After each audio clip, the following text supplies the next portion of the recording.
Hello, Ashley. Hello, everyone. Hello, hello. Happy Sunday. Yes. You know what? Here in Canada, I have sun as well, so that's a good Yay. day. I I'm just will say, living in Florida, I grew up in Minnesota, so we had tons of time where there wasn't sun, and you get used to it. And then living here in Florida, if there's like 1 or 2 days in a row without sun, you get really sad.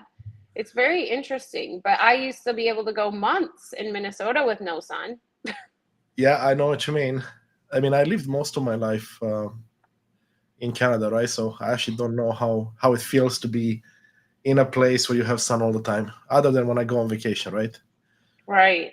Well, But anyway, maybe. actually, so what are we talking about today? Let's I'll let you introduce the topic because this is one that is a slight follow up to our conversation for Unleash Yourself episode 100 recording that we did the other day. Yay! It was so amazing. I got to meet Amy and Joey. Joey and Amy have both been mentors for Constantine, and Amy is a hypnotherapist. Joey is just like a really awesome human being who Yeah, coaches, right? Is that what it is? very much. I mean, um, everyone is an awesome human being. That was in the yeah, film, but yes. it was an amazing conversation. So make sure to tune in. You said the 20, you say the date. Yeah, When is it going live? 20th. So next Saturday, I guess. Will be. Next Saturday. Yeah. Excited. Maybe we'll have to like talk about it more on our next live. Okay, so yeah, discipline. It kind of got brought up. Amy had referenced how discipline has been a very important part of her journey, mind discipline, and then we kind of dove deeper and it prickled a little. The word discipline, which I think is so common for many people because it has such this like negative connotation. It first starts out like, at least my first remembrance of discipline was like getting spanked. Like that was the beginning of discipline for me. And then when you get older into adulthood, discipline is really correlated to those things that you feel shame and guilt about.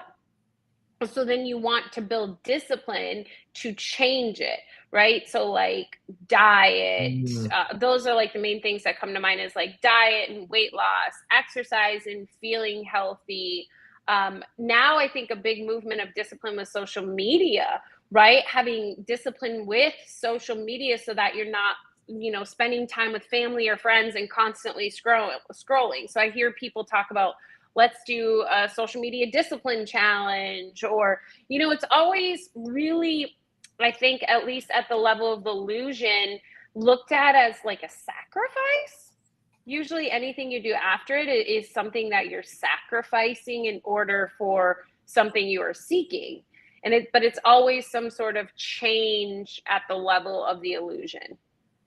So, yeah. I mean, yeah, when we explain it like that, that's a pretty awful word. That's a word that like has so much weight on it. And I felt that in the conversation. I'm not going to give too much, but I encourage anyone who's listening to watch the episode. It's just a badass episode, but you get to see the shift in one of the people when the words brought up, and it shows us how powerful words are, how many stories some words carry, that we have like this adversarial connection.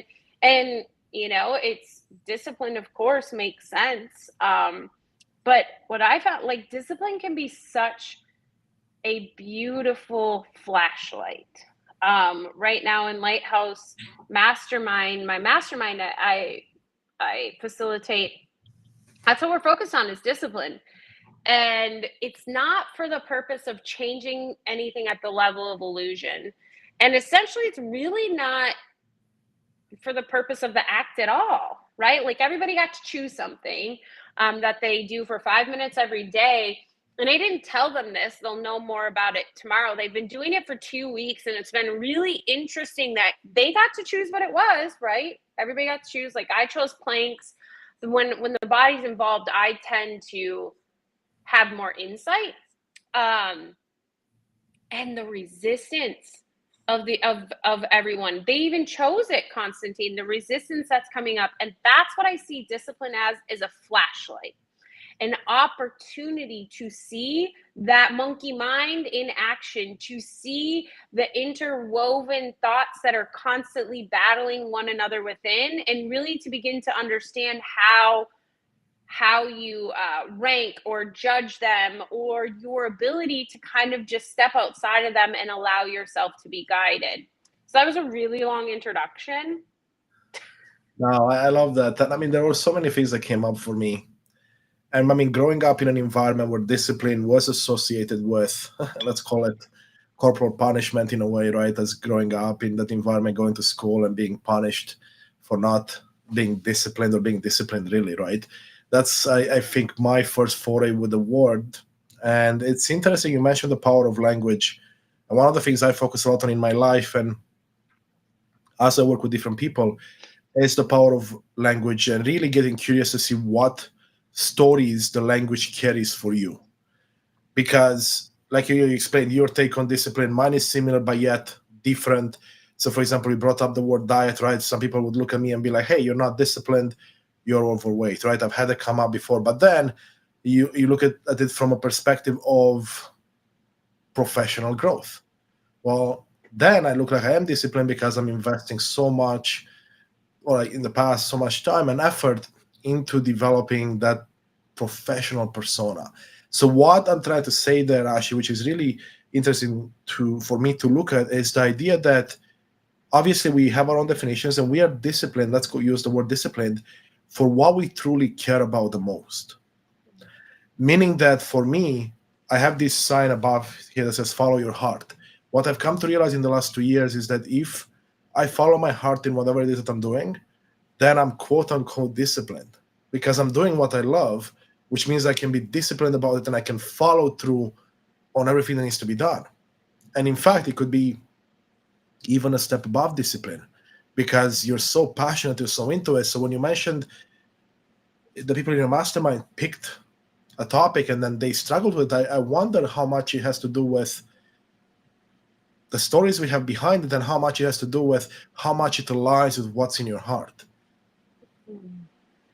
Yeah, I mean, and that's the beauty of it too, and that's what that monkey mind or whatever you want to call it, like that's what you get to look at, because it's really about what I hear from you, Constantine. The way I would articulate it for me is really allowing myself to be guided by spirit, and to me that's coming from the heart, because like your heart's a part of the body. So to me it's spirit. It's that moment you get to be in flow where time is endless because you're really coming from a place of spirit, so it's in alignment.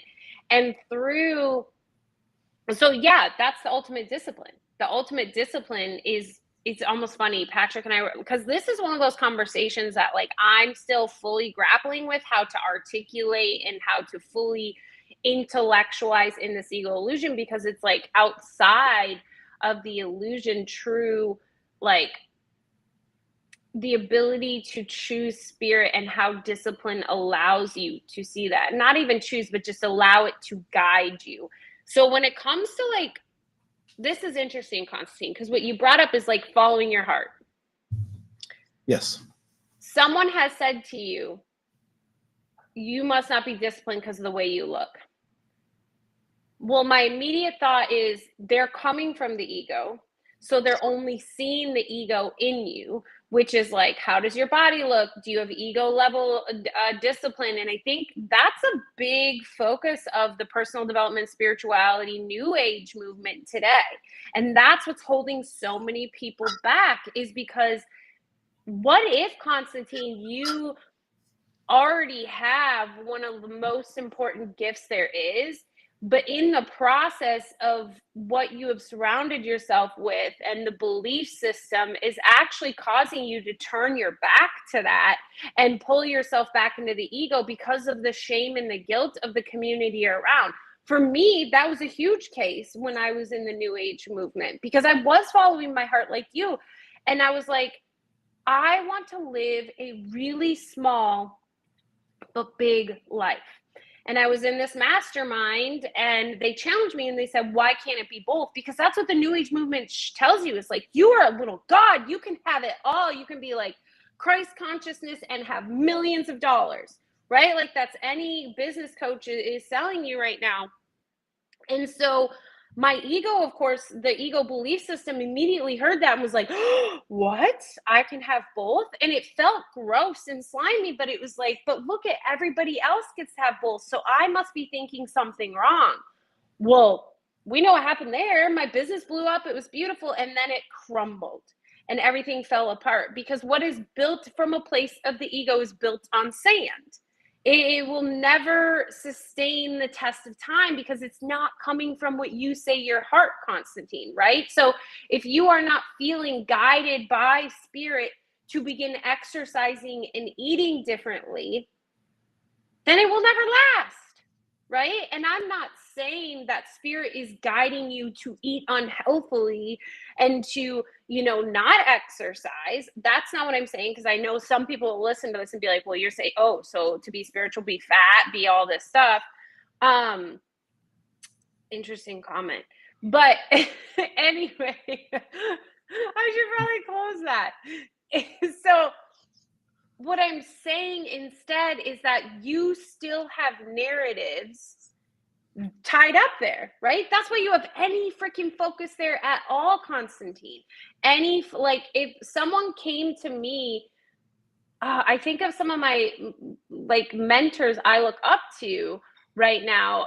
I mean, let's just say like Buddha or even Ram Dass, people that are no longer here. I feel it's easier, like you don't want to sit and bring people up today, but they weren't like chiseled gods and goddesses. I mean, they were the furthest from that. Yes, I know we kind of talked about this in our Patreon. I don't know if it was a live one, but our new depiction of Jesus is like this chiseled God who's super handsome on The Chosen. But that doesn't mean that's what Jesus looked like, right? That's what we've like created him to be. But it's the weight you place on it. And when you release the weight, it doesn't matter what someone says to you. And their interpretation of discipline to me is discipline at the level of illusion. So I would invite you, Constantine, and anybody else listening, and I wish I would have gotten this invitation, but obviously I had to go through what I went through to be where I am today. But the invitation of screw what everybody else says. Listen to your heart. Exactly. Because now, it took years of pain and suffering and separation and recalibration and shedding and just very uncomfortable state of experience for me to get all the way back to, I want to live really small but really big. That's what I always wanted to do. But I allowed myself to latch onto the ego belief system in the moment and start to chase something much larger. Yeah, I mean, in that case, it almost feels like at times you gotta go through it to realize it's not for you, right? And you don't have a choice to decide should you want to go in a different direction. Now, for me, with the invitation you made, I mean, that's the path I've been on for the last few years, right? And it's getting stronger and stronger because, like you said, it connects to spirit, whatever religion one is. You have that connection, and it's tapping into that, and it goes down to your heart level. What is that you want in this life? What do you prioritize, and why do you prioritize? You look at the stories. That's what I've done. And when it comes to the weight itself, I've made a lot of progress in the last, let's say, 4 or 5 months, not just in terms of the scale, but also in terms of understanding why things happen the way they do. So why do I get a craving or a desire to go eat out instead of eating clean at home or eating clean out, right? And that's something that allowed me to really understand myself and understand, we can use the word trauma, we can use the word stories, to see what stories have I been telling myself for the last number of decades that have come from my childhood, perhaps, that have come from my early adulthood, that perhaps are not my stories. And a lot of them have to do with what you just said, which is the ego level discipline, ego level illusion, because of what someone may have said and the way my subconscious mind interpreted, or someone may have done, or I may have seen something online. But now I get to unpack all of that, and I couldn't have gotten to the space to be able to unpack until I started asking questions internally. Because in the past, I was seeking answers externally, like the new diet, right? the best in your diet, I should say, the best in your exercise routine, whatever. You fill in the blanks, right? Like you look at other people and hope that you can mimic that, not realizing that it starts with your thoughts and beliefs at the ego level, right? And then you dive into them, and all of a sudden a whole world opens up that you never knew existed. At least that's how my experience has been. Hmm. Yeah. I mean, there's just so many things that come up for me that I'm just, I don't, I mean, it's one of those things that's like you do it to not ever do it again, if that makes sense. Like we were talking about the fact that the discipline is really the opportunity to go in and see ego versus spirit, but then ultimately it's like clearing the mind, like the peaceful warrior. It's like you got to clear the mind and then allow yourself to just be led. But if you're not even paying attention to what's going on in the mind, how could you ever clear it? Because it's just like there going about. And I'm not talking about like meditating per se. I'm just talking about the ability to take the observer role, see it, and allow it to move through, and then just allow yourself to be led. But you have to first be able to like be like, oh, okay, this is ego versus this is spirit. And I think that ego-led discipline or ego-led decisions, really the outcome is something that has to do with separation and illusion, versus like spirit-led decisions are truly the oneness and love at the end of the day, the ones that just like fill you up so much. So yeah, I know like when I want to kind of understand where the ego is still kind of impacting, or I'm still trying to create hierarchy and understanding, is like to throw something in that's of discipline. For me, it's the body tends to be the best. Like I said, like a plank or something, because that's when the mind just goes crazy of like 50 million excuses of why not to do it or to avoid it, or blah blah blah. But those are actually flashlights into stories that are still running in there. Yes, actually, that you brought it up, and I was going to bring it up as well. Actually, let's dive into that because I'm kind of on the fence in that regard, meaning that, if you look at people that say you gotta be disciplined, you gotta push through. For me, discipline is at times, if it's at the level of the ego, is compromise. In other words, if you don't feel like doing something, discipline tells you, well, you gotta do it because you need to stay disciplined, you need to achieve whatever goal you set for yourself. But if we're listening to our heart, if we're listening to our body, then that means that sometimes, like you said with your plank, if you don't feel like doing it, then don't do it.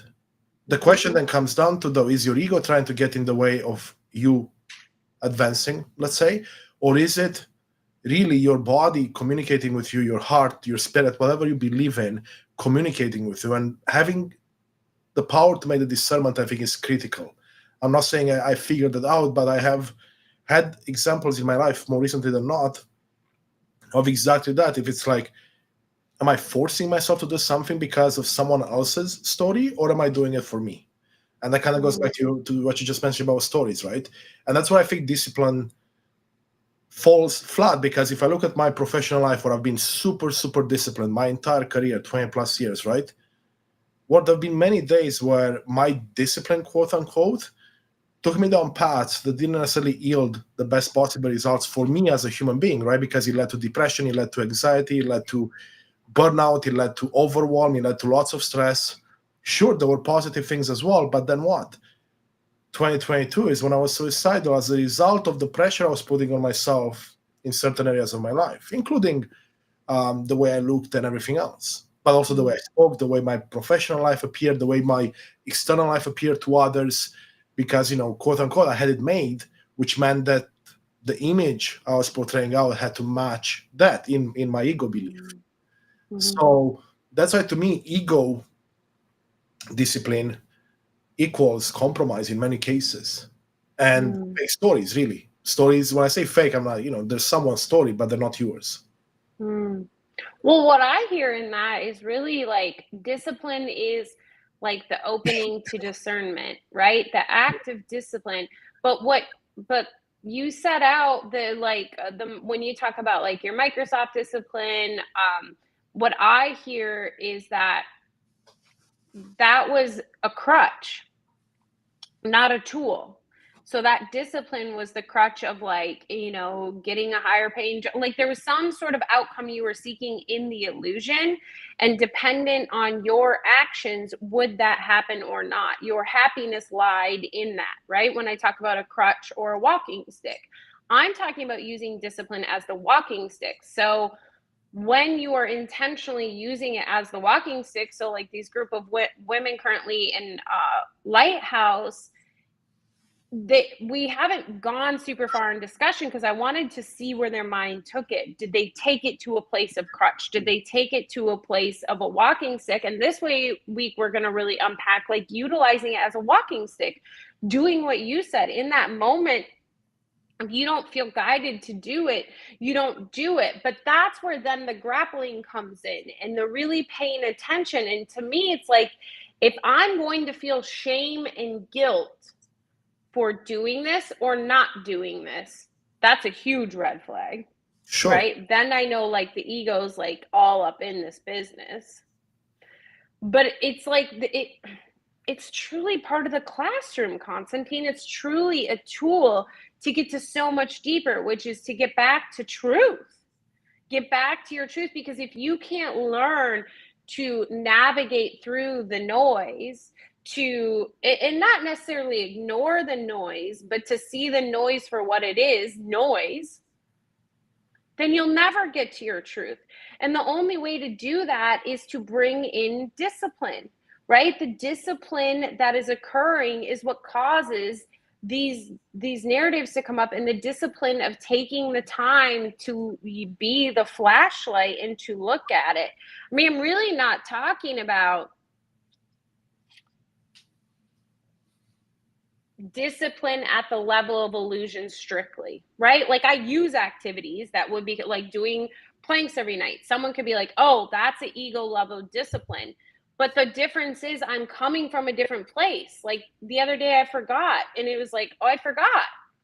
Like, yeah. I guess like, there was no weight on it, period. But like the first day, I was so wrapped up into my body and having issues with being broke out and everything else. Like, I thought about doing it, and then I forgot about it. But really what happened was the ego wanted me focused on this, like, fear and sacrifice and everything else that I was in. So it wanted to just, like, add layers to it, and I allowed it, but I was aware, right? See, that's the difference.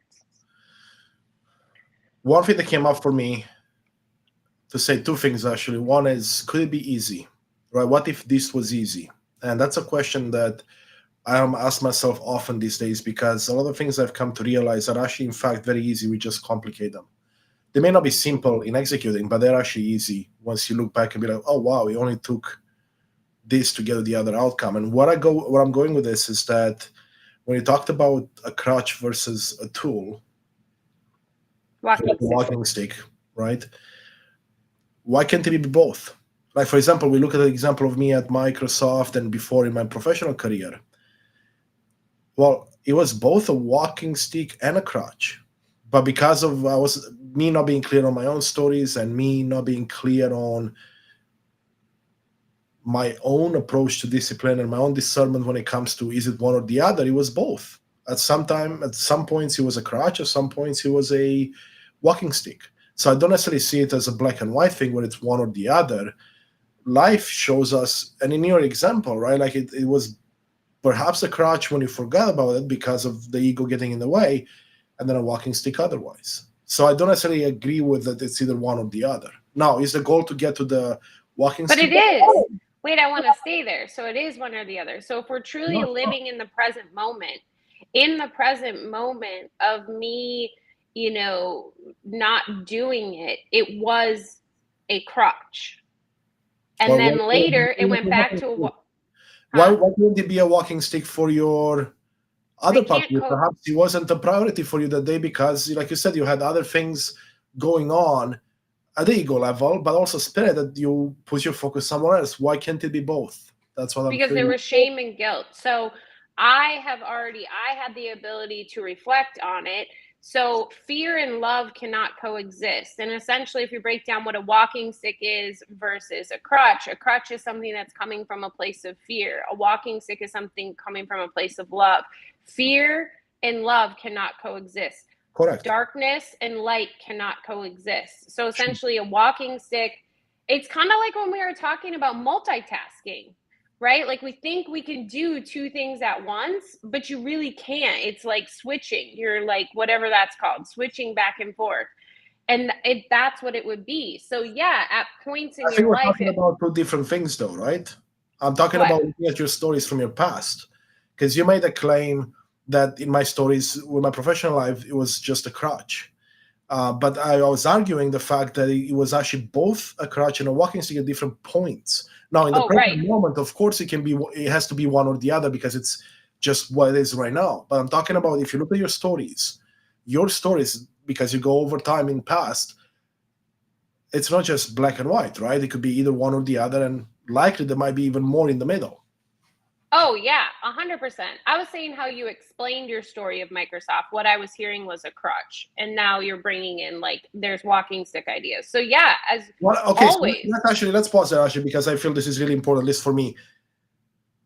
The reason I brought it up like that was to emphasize the point that even though something may look amazing, because it is, right? I'm really grateful for the opportunity to work at Microsoft, for my career, for everything that I do right now, the impact I get to have on people. But even though, or despite that, there was also the crutch aspect to it, right? What I was not clear on my own boundaries, let's say. I wasn't clear on my own stories. I wasn't clear on my own definitions of things. And I allowed it, or I made choices to take me to a place where it was a crutch as well, right? So that's, when I'm looking at this, is not that, oh, it was just a crutch. Because if you look at what I'm in life right now, a lot of it is because of my professional career. Right. The fact that we're even able to have this conversation is because I have had a successful career that allowed me to invest time and resources into bringing up a podcast and invest in myself, right, with mentors like yourself and others, and having these conversations. So when I look at it and have a conversation with you right now, right, like in the moment, it's love or fear, and it can alternate fairly quickly. And some people, if you're not, pretty clear on your stories. But in the past, I mean, that's where our lessons lie, to me at least. Yeah, and that's the thing where the flashlight comes in. So originally when we were talking about the crutch, it wasn't your entire career at Microsoft. It was the significant discipline that you brought up, that you sought to like perform, be a high performer in Microsoft. So that's where the crutch really had come in. Not your entire career by any means would ever be that. Like, I know too much of that story, but I think that's where the intention comes in, right? So like now your intention switches and you can go back and you can utilize that as the walking stick it is today, because you're intentionally looking at it and unpacking the stories. So now today you're able to see that, oh, this is a walking stick, so I'm using it as that today. But I think like our main topic of discipline, so bringing it back to like what that was like in the moment discipline is what we're really talking about, and how in the moment discipline can either be led from a place of fear or a place of love. And like the place of love, for me at least, is really using discipline as a flashlight to all these interwoven thoughts going on that are attempting to lead your actions, attempting to create shame and guilt out of actions or lack of actions, and then being able to decipher those from your truth. Yeah. Now, for me, to get to the present moment, to be able to truly have the discernment, and again, this is my opinion, I had to look at my past. I had to get curious and ask questions of myself as to why I'm having a story the way it is. Why is this story repeating? And things are still being unpacked as we speak. But that allowed me to be in a present moment where I can be more present and not multitask, where I can be more disciplined about what I do and how I do it. Now, some of it still comes from the level of the ego. So let's say from the crutch point of view versus the level of the mind or spirit, which is more of the walking stick.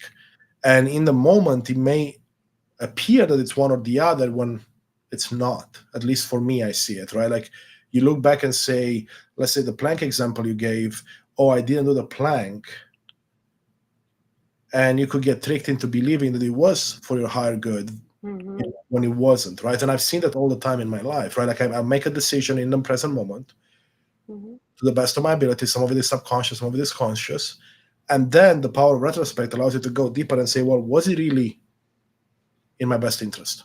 And then go from there. Yeah. No, it's beautiful because what you're bringing up is like the flashlight that discipline brings, right? So discipline is about like the awareness of those thoughts going on, whether it's in the exact moment or later. And like you said, the discernment, that's kind of what you're learning. Through discipline, you're learning the ability to unpack stories quicker and quicker. And then I think like the holy grail is there is never any stories. You're just guided.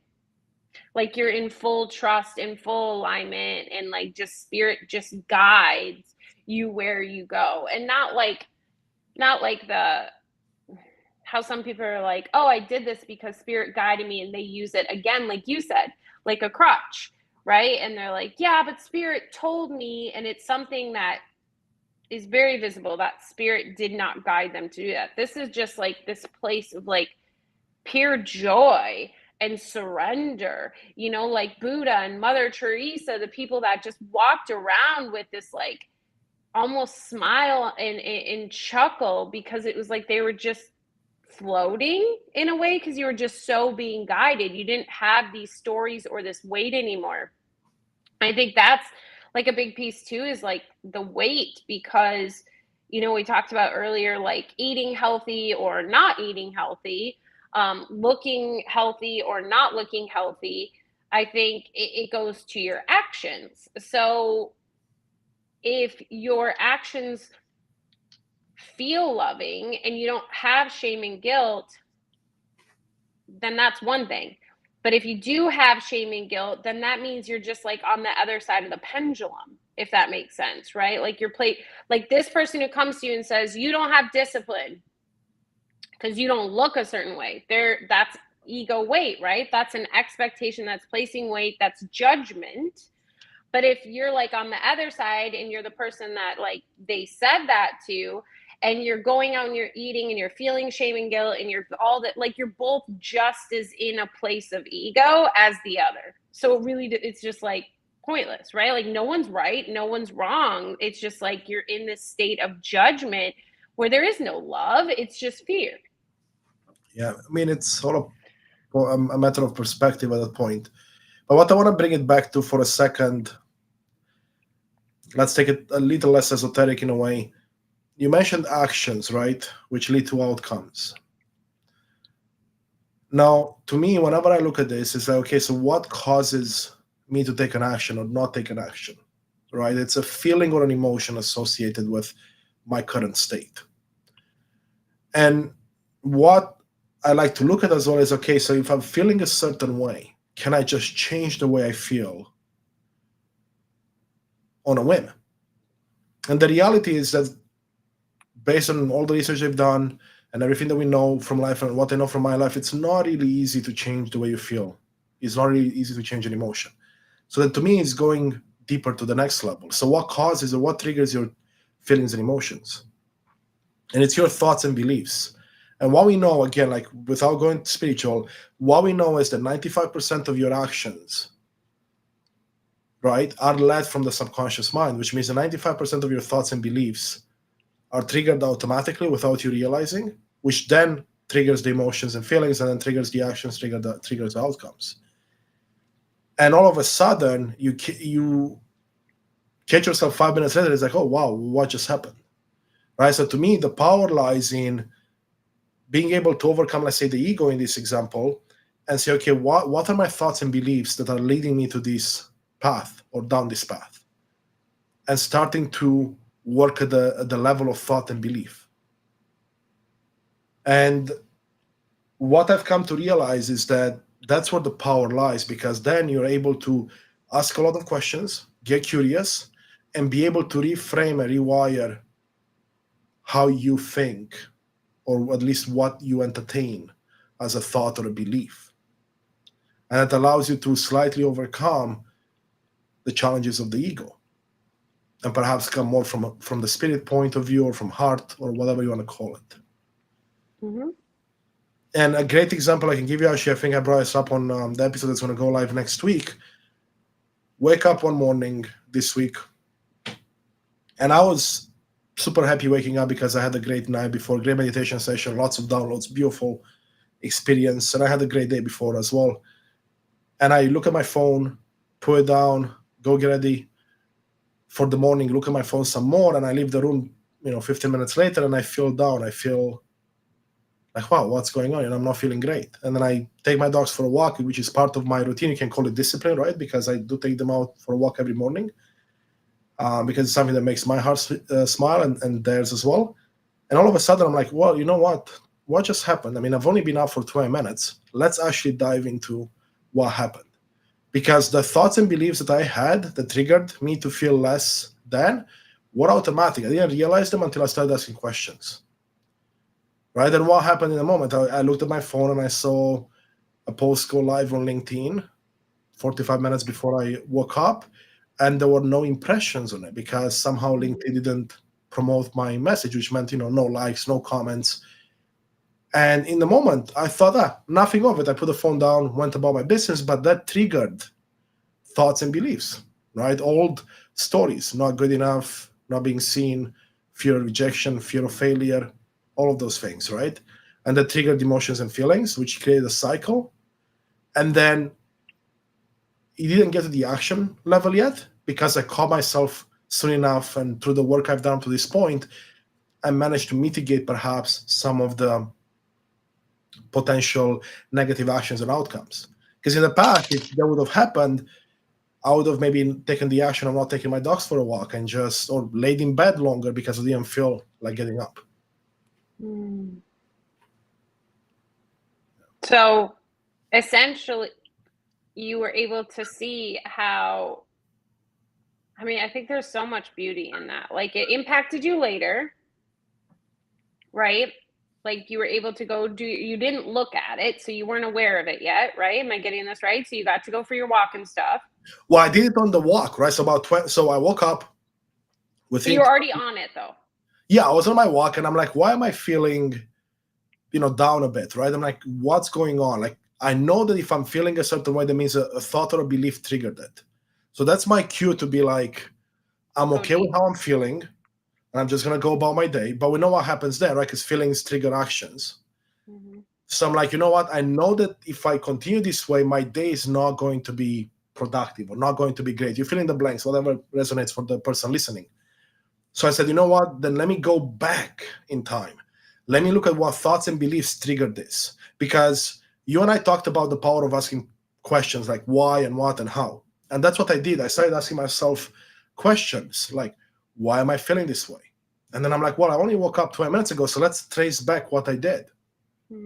Oh, I looked at my phone. How is looking at my phone impacting my feelings? Oh, so now I was able to see all the things, and it got down to a story, right? I asked enough questions. It got down to the story or the thought that triggered it, right? Or the series of thoughts and beliefs, right? I mentioned they're not good enough, not being seen, this setting me back because LinkedIn is not pushing my content, you name it. There were a bunch of different things that came up.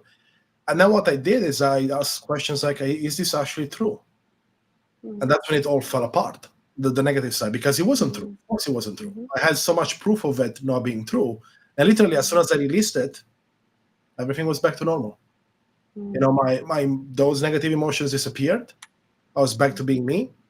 And my day went on to be an amazing day. I think like there's like some key things that, just come to mind in regards to that like, I don't know. I think one cool thing is like you were doing an act of what you would call discipline or routine. We could even call it routine, right? I think discipline and routine can kind of sometimes cohabitate. So you already knew that gives you joy. So you were able to pinpoint a differentiation because you were doing this thing you love, but you're like, hey, whoa, there's something not equating here.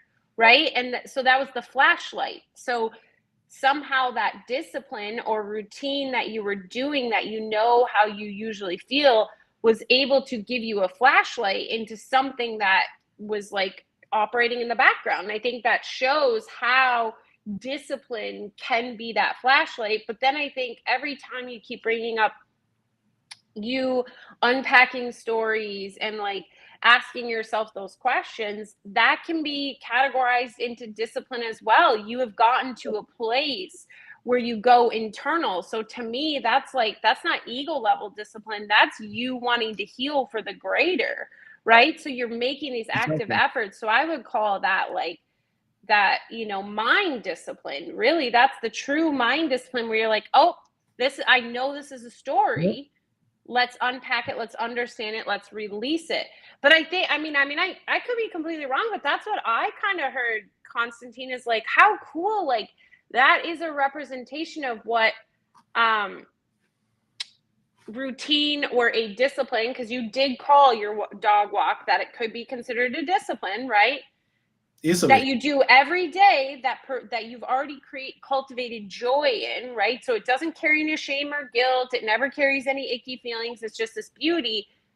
Was able to just like be this safe space for you to be like, whoa, whoa, whoa, there's something lingering here. What is this and where is this coming from?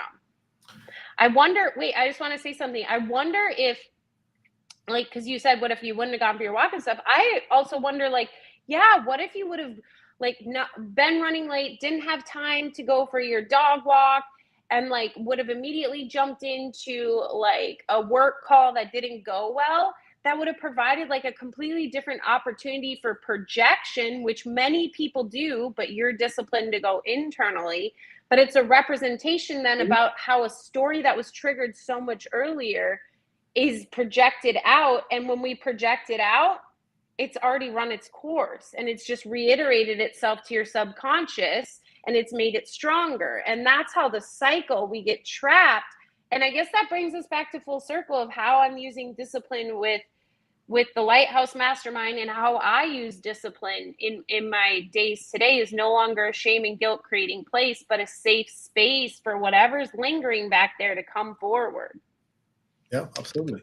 No, I should add to what you said that it wasn't that the walk triggered me to look inwards. I already felt No. and knew I wasn't feeling I was feeling a way that I would create a repeating story with repeating outcomes. So the fact that on my walks I also, let's say, have a discipline of meditation helps a lot. And like you said, right, like I could have skipped my walk, got into a meeting, which then I would have approached it differently because those emotions were running in the background, generating new thoughts and beliefs, and that meant that actions would result. And one action in the case would have been to not take the dogs for a walk, or rather myself for a walk. Yeah. And then the vicious cycle starts, and all of a sudden our day is ruined by the time we get to lunchtime, right? And when I say ruined, meaning we're in a state of mind where everything seems to be going against us. And then the day finishes and you get home to your family, and all of a sudden you're snappy, you react Mm. a certain way, right? So like like you said, it builds on itself really, really quickly. And being able to have the discipline for yourself, for me, for example, like meditation is another great example, right? Where now meditation has made its way as part of my day, and it's morning and night, and sometimes during the day. But if I skip one, let's say, or if I not necessarily forget, because I don't forget anymore, but if one doesn't make its way in, there's no shame or guilt around it. At the beginning, there was actually a lot, which then perpetuated the idea of like, me not being good enough and all those things that came up. See? And then you unpacked them, right? So you implemented meditation, which is a beautiful space opening, right? Which it also sounds like your dog walk is a space opening time. And when I say space opening, it's like that pause, the moment for everything to catch up with you. If you're being introspective, right? Like if someone's not, if they're just wanting to project, like a lot of times,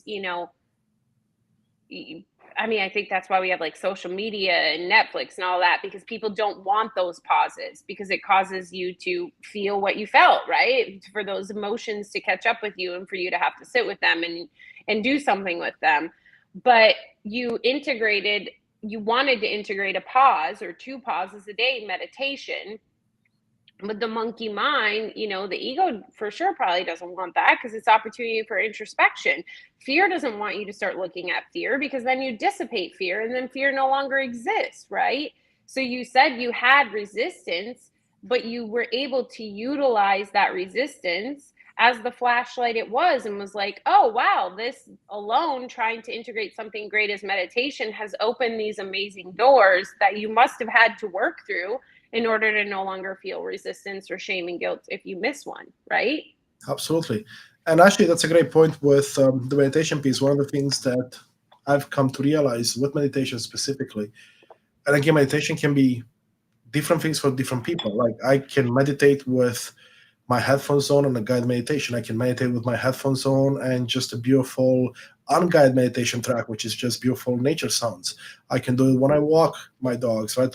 I can do it when I'm on my desk. I'm just taking a quick break, right? So it's whatever works for you, but giving yourself that time to pause and reflect and maybe ask questions.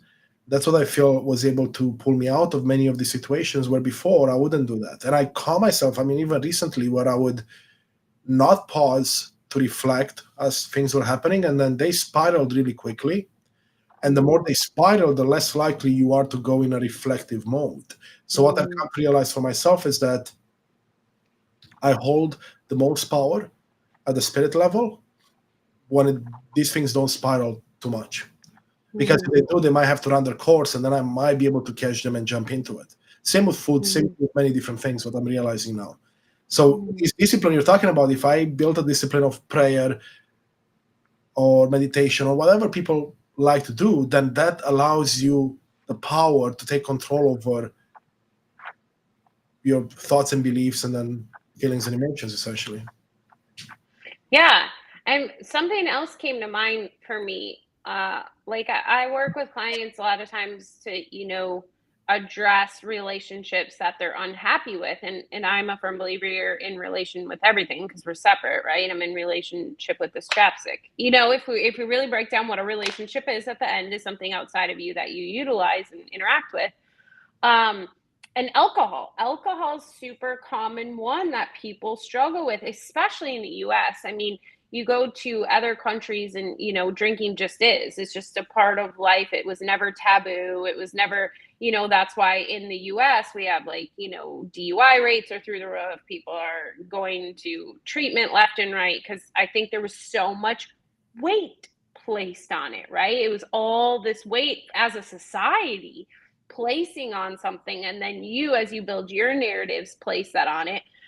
But one thing in the process of really unpacking that relationship is early on we really make a decision that we're done allowing this to create shame and guilt, right? Say you have a problem with food, a problem with alcohol, a problem with porn, a problem with whatever, but as you've made the decision to heal that relationship, to release the weight, you've got to stop creating more weight, right? So that means you have to understand at the beginning, you're not just going to stop cold turkey. Yes, there's treatment centers and things like that they stop cold turkey. That's not what I'm talking about. I'm talking about how I work with my clients. So we're like, okay, we're not stopping cold turkey. So then we make a choice, a decision that you're a competent adult, right? Like, yes or no to drinking. You say at the very beginning, and there's an outcome the next day. You feel like shit. So if you make the decision to drink, make it a conscious one. Before you go grab that wine glass, before you go grab that bag of chips, consciously decide, like, yes, I know tomorrow I may feel this way. I am making the decision. And once you have made that decision, that's it. There's no more room for discussion. period. That means there's no more I should have, I could have, X, Y, and Z. You made a decision. We're moving forward. And at first, it's kind of hard to grapple with that, but it doesn't take long to adapt that mindset. And it will tell you that will set you apart from the masses in healing relationships. And the reason why is because you're no longer adding layers as you're peeling back other layers, right? You're not, the race isn't against the clock anymore. At least we're just like, okay, we've got this foundation of all the shame and guilt they've already built around alcohol or food or porn or shopping. And I know we're not creating more. So that means every time I remove a layer, like we're literally removing a layer. We're not then adding 10 more layers. Yes. And like, I mean, one of my clients, I think of, it's just been the most beautiful thing ever, because it's like you talk about, Constantin, and I've talked about, and I think the masses talk about is life happening to you or for you? And then I also say of you, but we'll go with what the masses, you know, like most people talk about. And when you drink or eat and then feel shame and guilt and create it, that is life happening to you, right? For you is you acknowledging, because whether you allow the shame and guilt to be created or you don't, you still made a conscious decision. No one shoved that beer in your face. No one shoved that first cupcake in your mouth. No one turned the porn on. You did. So own it. Who fucking cares? Like, excuse my language, but own it. Right? This is where I am. If you can't learn to love yourself here, you will never love yourself when you weigh 10 pounds. You will never love yourself when you're completely sober. Trust me, I was sober for 9 years and hated myself because it was a cold turkey thing. It was not a progression. It was okay, so you have all this shame and guilt and weight on alcohol here. Well, now you're a bad person and have to go to treatment when you're a teenager. And if you ever drink again, you're a bad person. I had to unweave all of that and get to a place. And now today, you know, Patrick and I haven't drank in a couple of years. And it was never about us excessively drinking. It was one day we woke up and we're like, listen, we just don't, like, why? I don't feel good today. You know, like, what is the point? And so we just haven't. Do we plan to maybe have a glass of wine when we go to Europe one day? Maybe. It's not an all or nothing. It's a, Patrick and I are grown adults who make conscious decisions, and we will deal with any outcomes. But right now, this is our choice. Yeah, I love this so much. And I would say that goes with discipline, right? Like discipline. The example that came up is with our phones, right? Because that's someone can, I mean, everyone can relate with that. Because, you know, the need that you feel at times to just pick it up and escape, right? Because if you think about food, if you think about alcohol, all the things you mentioned, those are just ways to escape the way you feel or the way your life is because of your choices. At least that's how I see it. And when you mentioned, well, wait, I want to, for a second, can I just like rephrase that? Because escape provides so much shame and guilt. Like just those, like you feel that's like the reality of it, though. Like it will provide shame and guilt because that's the reality for most. If I look at my life, it caused a lot of it. Now, if I look at me going on my phone, it's not escaping; it's a conscious choice, which you talked about. But there is being created for most of us. But to even look back at that, just to acknowledge that when we grab our phones and stuff, what you're really seeking, because we're in relation with everything, is companionship. You're seeking some sort of comfort because of your uncomfortability. So your phone may be that comfort, alcohol may be that comfort, food may be that comfort. So I just like to rephrase it, because sometimes, like, even thinking about once you've shifted it, it can still like reactivate the shame and guilt. And I just bring it up because I've witnessed it, not that it has to be, but just to bring a different invitation in of like, you're not escaping, you're seeking comfort. You're seeking some sort of fulfillment of comfort within, because you're feeling empty, you're feeling, you know, sad, you're feeling, any of those emotions. That's what escaping is, though. Escaping means looking to exit whatever current situation I'm in for a different situation. If that's companionship, if that's something else, that's what escaping is, right? I mean, I agree with you that, you know, language is powerful, but the reality is that if we look at what's happening with most of us, we are looking to kind of forget about what's going on here, which is our life, or let's say, our life right now, and then moving on to this stage, right? And then what you said, what I loved so much is that the idea of first removing the guilt and shame and regret around the judgment.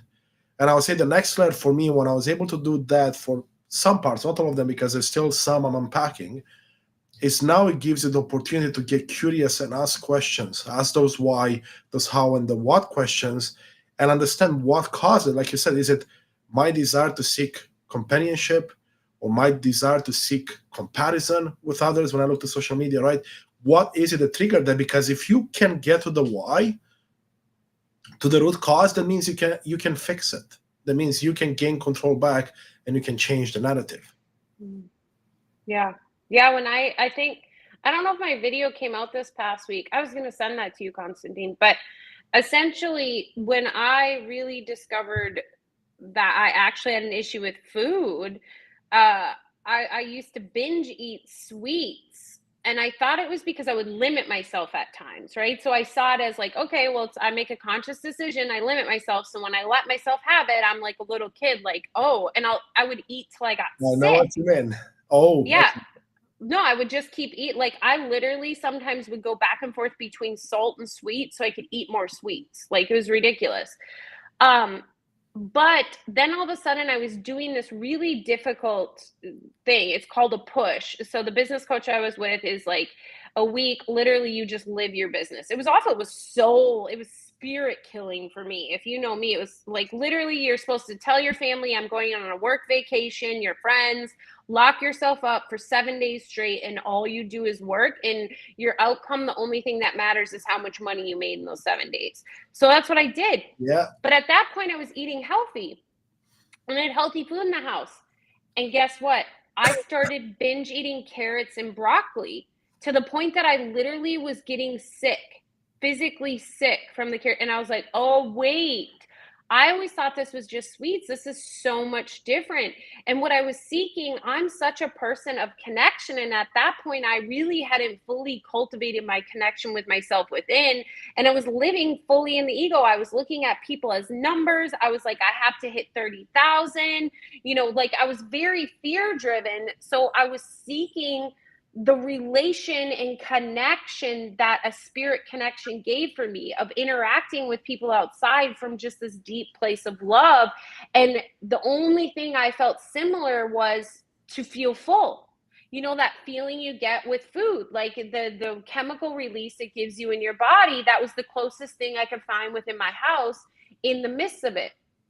So granted, it was like an extreme experience of it because I was in extreme conditions. That's usually what causes us to be like, up, back against the wall. This is not a healthy habit. Like we need to get deeper. And so I literally, on my cupboard that had like the common things I would binge other than like vegetables, was like nuts and stuff. So I literally put a Post-it on there that says, are you truly hungry or are you seeking connection? Yeah. And I will tell you 8 times out of 10, in the moment reading that, I would pick up the phone and call someone. I was not hungry anymore. I was truly 8 times out of 10 not hungry. Love that, Ashley. And here's what I'm hearing there is that whenever, at some point in your life, you made a story or you got a story that said, if I'm not finding connection, I'll find connection with food. So food in this case was the escape, or let's call it it was my connection, my comfort. It was my comfort when I was alone. I locked myself up for a week.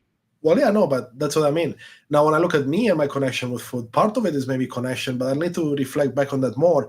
But I feel like it's all goes back to those beliefs and the stories we created based on someone else's stories, likely, or whatever, combination of things.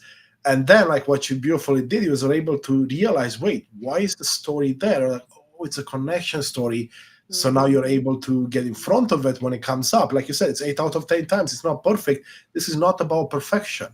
And then when the perfection doesn't happen, because nothing is perfect in this universe, if you look in nature, nothing is perfect, then you also learn to not put shame, guilt, or regret over it, because I know from first-hand experience that putting the shame and guilt and regret, which I do still to this day in some cases, it's just going to make that 8 out of 10 time only happen 6 out of 10 times, and then 4 out of 10 times, and now you're back to where you were, right? You self-sabotage yourself.